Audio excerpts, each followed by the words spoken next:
just want to look at some of the movements from Bassai. So if you give me a bell grab. Form opens up with this motion with the arm, right?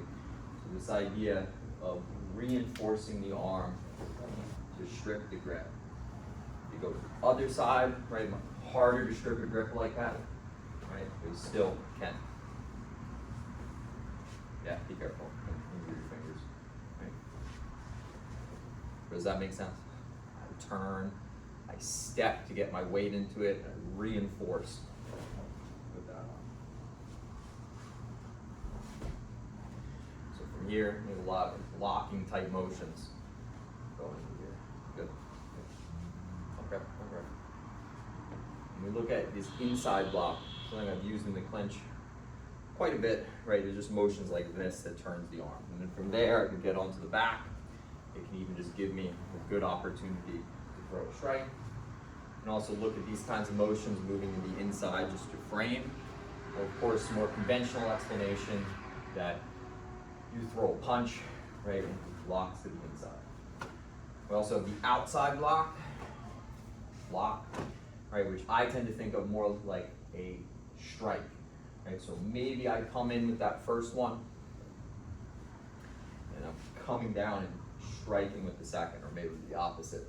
I come in and strike, and then I'm framing to move in, clearing the arm. Make sense? Inside, outside. From there, we have this whole sequence.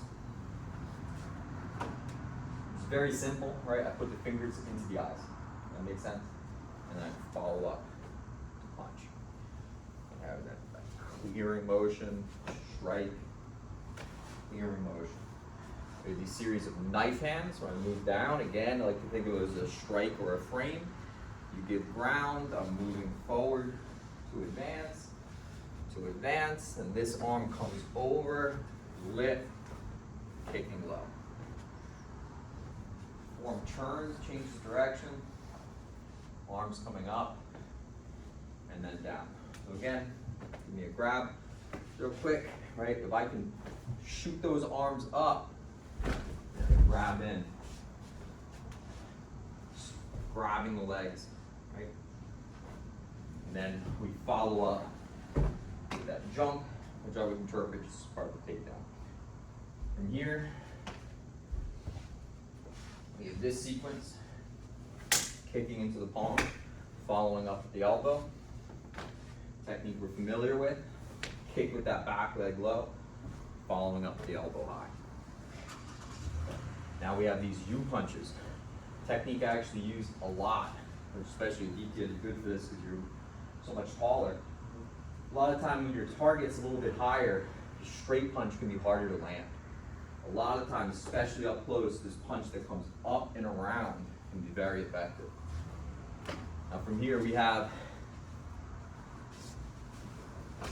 that spin and drop, which I would interpret as some kind of hip throw. And from here, I get under, I step through, I'm gonna take you down, I'm just gonna take it nice and slow. I turn and drop my weight. And the form just ends. There's a series of knife hands, which again, we can look at as strikes or frames. More or less complete analysis of